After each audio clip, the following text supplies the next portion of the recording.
Hey everyone, playing an MMO isn't always easy.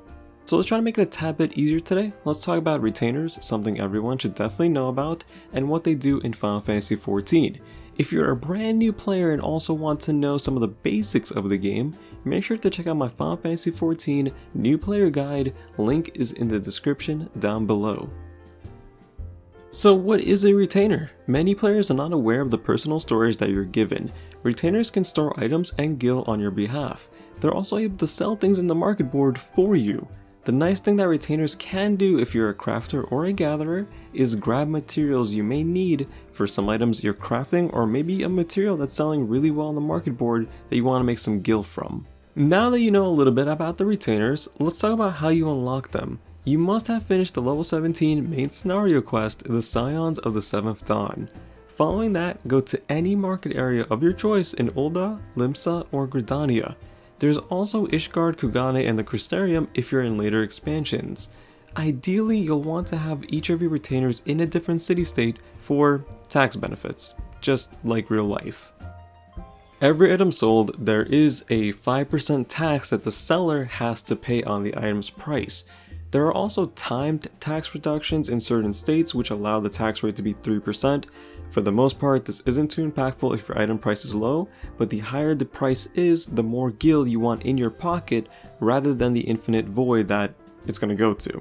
You can change where the retainers are located, but I personally haven't moved mine since the tax break changes so frequently. We'll talk more about the market board and functions of it later on in the video, however. Now that you've chosen your city state, speak to the retainer vocate and you're able to fully customize your retainer in any way you like. You can always change their appearance later on with a retainer Fantasia, which is available in-game with gil on the market board. It's usually generally really cheap.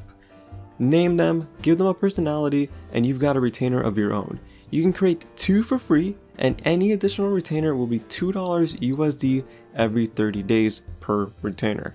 You're able to buy up to 7 additional retainers totaling 9. You're able to also get 1 additional retainer for using the $5 companion app that Final Fantasy XIV has.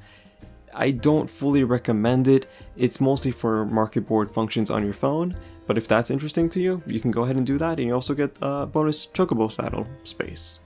Now let's talk about ventures, which we had mentioned earlier. To unlock ventures and job roles for the retainer, you'll need to have the quest titled An Ill-Conceived Venture by the Troubled Adventurer, and it's available in 3 locations. You can choose any of the 3, they all lead you down the same quest line. For Limsa Lominsa, it'll be in the lower decks. For Gridania, it'll be available in New Gridania, and as for Ul'dah, it'll be at the Steps of Nald. It'll be a blue quest on your screen.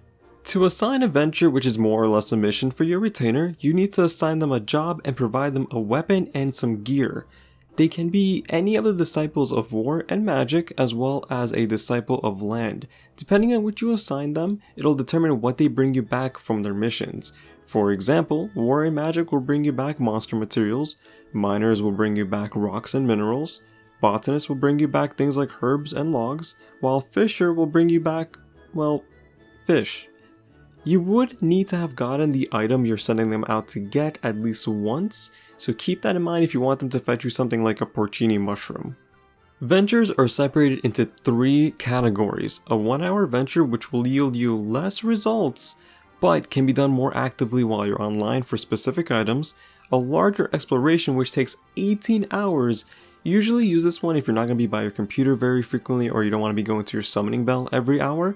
But the benefit of it is that you're going to get massive amounts of experience to level up your retainer, and they bring you back some gil on top of random items. There's also the option for quick ventures, which will bring you back a completely random item, and as the retainer gets better gear and a higher item level, you'll be getting back more valuable items that you can either use for yourself, sell them on the market board, or have potentially infinite recursion of venture coins by turning in what you get to your crank company and buying ventures with what you had just turned in.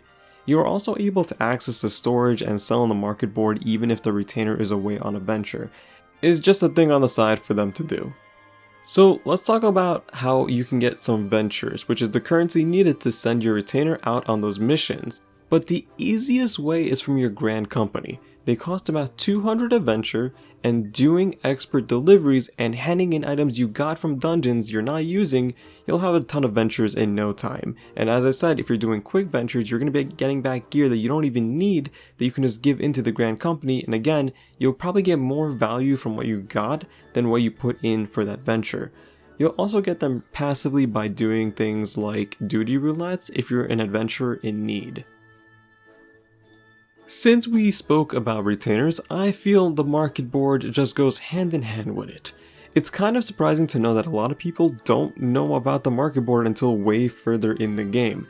It's essentially the auction house in other MMOs.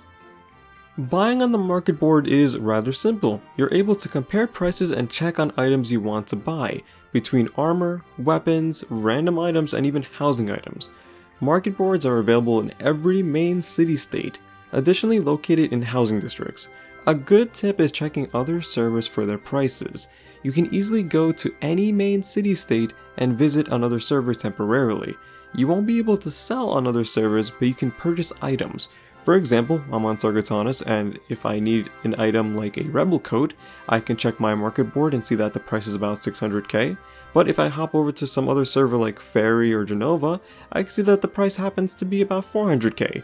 There's no downside to buying on other servers either. It's always best to do what is in the best interest of your wallet.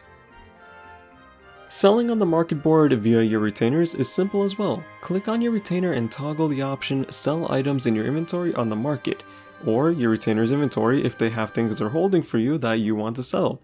From there, find the item you want to sell and right click it and put up for sale. Once you're there, the game will automatically set the price to its base value if you sold it to an NPC in the game. Compare the price by clicking the paper icon on the top right, and you'll be able to see the price of the item currently being sold. In the search results that you have opened up, once again, click on the top right paper icon and you'll see the history of the item and its selling patterns.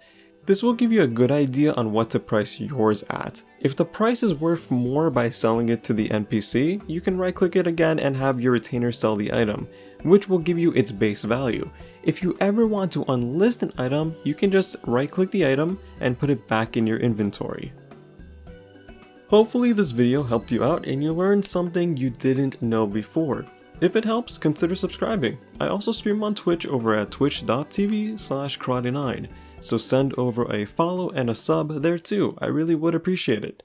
Thank you guys for watching.